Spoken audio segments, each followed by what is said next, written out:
Boards का result आया, आपने अपना रोल नंबर टाइप किया, आपने एंटर दबाया और स्क्रीन पे लिखा आया 60%, 55% या फिर उससे भी कम। आपकी सांसें रुक गईं।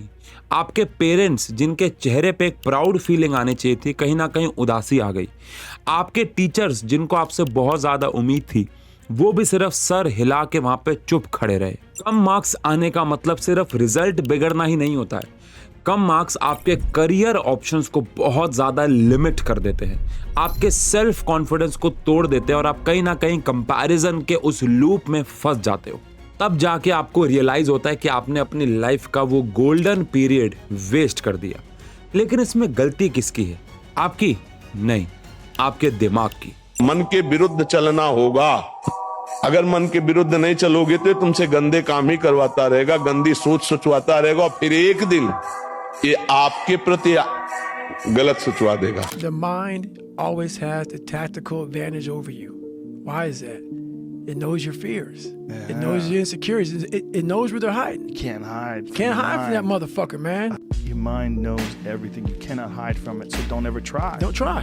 और इसी पॉइंट को समझाने के लिए आपको मैं रियल लाइफ की 3 कहानियां बताने वाला हूं, राघव, सिमरन और रोहन की। तीनों के पास पोटेंशियल था बहुत अच्छे मार्क्स स्कोर करने का, लेकिन उन्होंने खुद अलाउ किया अपने ब्रेन को उन पे ओवरटेक करने के लिए, और नतीजा उनके लिए सही साबित नहीं हुआ। आओ सबसे पहले बात करते हैं राघव की कहानी की। राघव एक एवरेज स्टूडेंट था। 11th में उसके मार्क्स ठीक ठाक आते थे, लेकिन उसने कहीं ना कहीं सोचा था कि मैं 12th में मेहनत करूंगा। लेकिन उसकी एक हैबिट थी, वो हर चीज को ऑनलाइन दिखाता था। कभी किताबों की फोटो डालता था, तो कभी घर में आई हुई नई गाड़ी की फोटोज इंस्टाग्राम पे डालता था, कभी वो स्टोरीज पे अपनी खुद की सेल्फी पोस्ट करता था, जो कि कोई बुराई बात नहीं है। लेकिन पंगा कहां से शुरू हुआ? जब उसको इसकी हैबिट पड़ गई। वो कहीं ना कहीं नोटिफिकेशन के लूप्स में फंस गया। व्हाट्सएप पे रिप्लाई आना, किसी का नोटिफिकेशन पे स्टोरी का लाइक करना, और कहीं ना कहीं इसकी वजह से रोज उसके 30 से लेके 40 मिनट वेस्ट होते थे। और उसको लगता था कि यार अब तो टाइम निकल गया, अब मैं इस चैप्टर को कल कर लूंगा। और ये उसका एक रूटीन बन गया। उसका पूरा 12th का बेस वीक हो गया। प्री बोर्ड में तो उसको ये भी समझ में नहीं आया कि ये क्वेश्चन है कौन से चैप्टर्स के, इतना बुरा हाल हो गया था। तब उसने रियलाइज किया कि छोटे छोटे डिस्ट्रैक्शंस की वजह से उसका डीप फोकस डिस्टर्ब हो रहा है। आप सबको पता है, अगर आप बीच बीच में डिस्ट्रैक्ट हो गए तो आपका फोकस लेवल हिलेगा। और 12th में अच्छा स्कोर करने के लिए, खासकर अब जहां पे कॉम्पिटेंसी लेवल बढ़ता जा रहा है, डीप फोकस की बहुत ज्यादा जरूरत है। राघव ने थोड़ा लेट ही सही, लेकिन इस बात को रियलाइज कर लिया था। वो समझ गया था कि ये फोकस की प्रॉब्लम उसको बहुत बुरे हाल में ले जाएगी। उसने अपने आप से डिसाइड किया कि वो 40 मिनट के टाइम स्लॉट्स में पढ़ेगा और उन 40 मिनट के अंदर कोई डिस्ट्रैक्शन वाली चीज आसपास तक भटकेगी नहीं, चाहे वो कोई भी चीज हो। और 40 मिनट के बाद वो 4 मिनट का ब्रेक देगा, अपने आप को रिवॉर्ड देगा, चाहे वो एक वॉक हो, चाहे वो अगेन इंस्टाग्राम चलाना हो, स्टोरी पोस्ट करना हो। लेकिन उस 40 मिनट के अंदर वो अपने आप को किसी भी डिस्ट्रैक्शन पे फंसने नहीं देगा। अगर आप भी राघव की तरह इस नोटिफिकेशन लूप में फंसे हुए हो तो फोकस पल तो काम करना ही करना है, लेकिन एक और चीज करना है, वो है डेली रिफ्लेक्शन। रात को सोने से पहले बस 5 मिनट किताब में ये लिख दो कि आपने आज क्या क्या पढ़ा, कितनी देर में पढ़ा और कितना समय एक्चुअली में इसको लगना चाहिए था। अब आपको इससे खुद को गिल्टी फील होना शुरू कर देगा। आपके ब्रेन को, आपके पूरे शरीर को, आपको खुद को एक गिल्ट वाली फीलिंग आएगी अगर आप ज्यादा टाइम लगा रहे हो। और अगले दिन जब आप काम करने बैठोगे और आपको याद होगा कि आप आज रात को फिर से डेली रिफ्लेक्शन करने वाले हो, आप कहीं ना कहीं बेहतर काम करोगे और दिन पर दिन ये और बेहतर होता चला जाएगा। अब चलते हैं सेकंड कहानी पे, जो है सिमरन की। सिमरन एक शार्प स्टूडेंट थी, लेकिन उसके साथ एक प्रॉब्लम थी और वो थी ट्रेंड की एडिक्शन।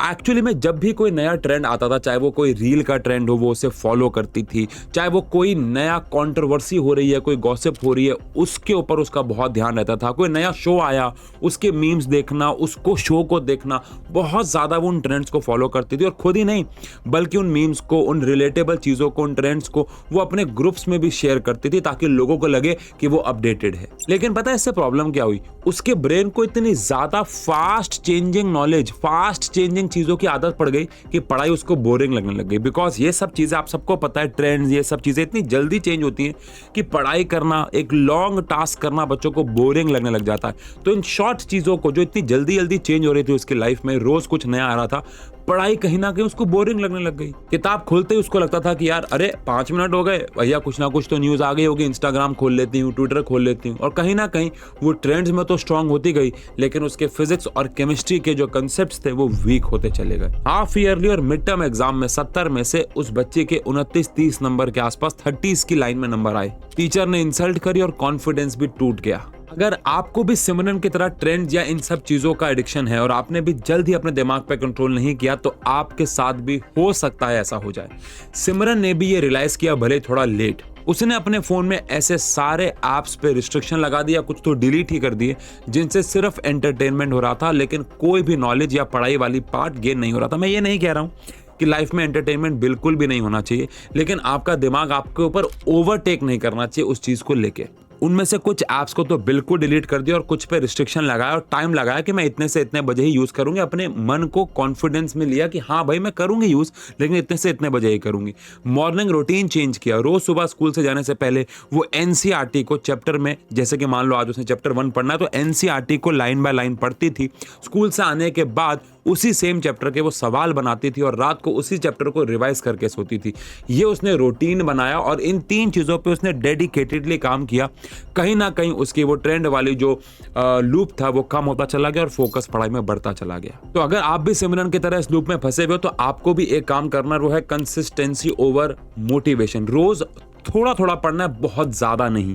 बहुत ज्यादा वीडियो को देख के कोई मोटिवेशन लेके पढ़ोगे थक जाओगे, फिर आगे का रूप फिर से वही चलेगा। लेकिन थोड़ा थोड़ा पढ़ो चाहे, लेकिन अच्छे से पढ़ो। और इंस्टेंटली प्रॉब्लम आए तो गूगल, चैट जीपीटी पे इंस्टेंटली मत जाओ, थोड़ा टाइम दो, उसको एनालाइज करो, उसके बाद भले हेल्प लो।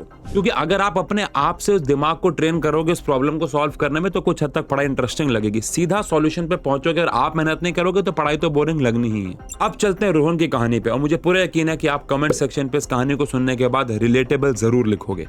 रोहन एक ऐसा बच्चा था जो क्लास में कभी भी अप टू डेट नहीं रहता था। चैप्टर्स में उसका बैकलॉग था, असाइनमेंट कभी टाइम पूरे नहीं किए, अटेंडेंस भी कहीं ना कहीं इरेगुलर थी, चैप्टर्स इनकम्प्लीट थे, टेस्ट में मार्क्स नहीं आ रहे थे। क्यों? क्योंकि जब भी वो पढ़ाई करने बैठता था, उसका ब्रेन हमेशा उसको कहता था कि भाई 10 मिनट बाद पढ़ लियो, भाई 15 मिनट बाद पढ़ लियो, भाई 12 बजे स्टार्ट करेंगे, अभी तो सुबह सुबह हुई है।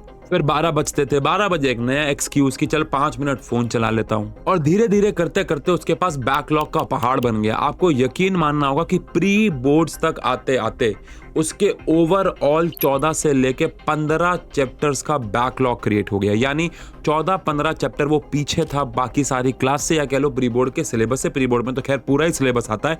15 चैप्टर्स का बैकलॉग क्रिएट हो गया। अब इस बैकलॉग क्रिएट होने से 2 बातें हुई। एक तो कुछ ऐसे चैप्टर्स का बैकलॉग था जिसकी वजह से वो चैप्टर्स भी उसको ढंग से समझ में नहीं आ रहे थे जो उसने खुद ही पढ़े थे।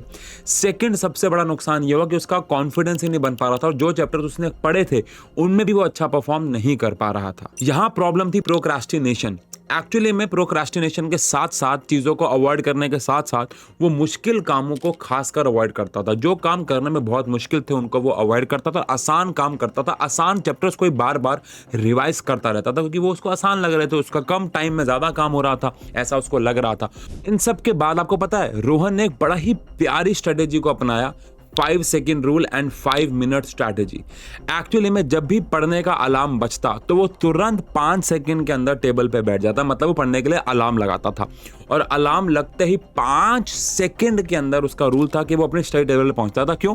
बिकॉज इतना कम समय अगर आप दोगे तो आपका ब्रेन कोई बहाना नहीं मार पाएगा कि आज करेंगे या कल करेंगे। सेकेंडली, जब उसका ब्रेन उसको बोलता था कि भाई बस अब मत कर, अब और नहीं पढ़ना, तो वो अपने दिमाग को मनाता था और कहता नहीं भाई 5 मिनट और पढ़ूंगा। और ऐसे करते करते उसका पढ़ाई से लगाव बढ़ गया और कहीं ना कहीं उसका स्टैमिना भी धीरे धीरे धीरे धीरे बढ़ता चला गया। और ये 5 मिनट और पढ़ूंगा, 5 मिनट और पढ़ूंगा में लगभग एक सेशन में उसको 20 से लेके 30 मिनट एक्स्ट्रा पढ़ने की हैबिट बन गई। इमेजिन करो, ये बहुत बड़ा नंबर है। और ऐसा करके उसने अपने बैकलॉग को पूरा किया और कई हद तक बोर्ड्स में अच्छे मार्क्स स्कोर किए, जहां पे उसको भी उम्मीद नहीं थी कि वो इतने अच्छे मार्क्स स्कोर कर पाएगा और अपने बैकलॉग को पूरा कर पाएगा बोर्ड्स तक। ये भी उम्मीद नहीं थी, बट फाइनली इन सब चीजों की वजह से उसने बहुत अच्छा परफॉर्म किया। तो बच्चों, अगर आप भी डिस्ट्रैक्शन का शिकार जानकार हो या फिर ट्रेंड्स को बहुत ज़्यादा फॉलो करते हो या फिर प्रोक्रास्टिनेशन करते हो, तो आप सबको ये जानना होगा कि कहीं ना कहीं आपको पता है कि कुछ महीनों के बाद आपका बोर्ड्स का रिजल्ट आने वाला है।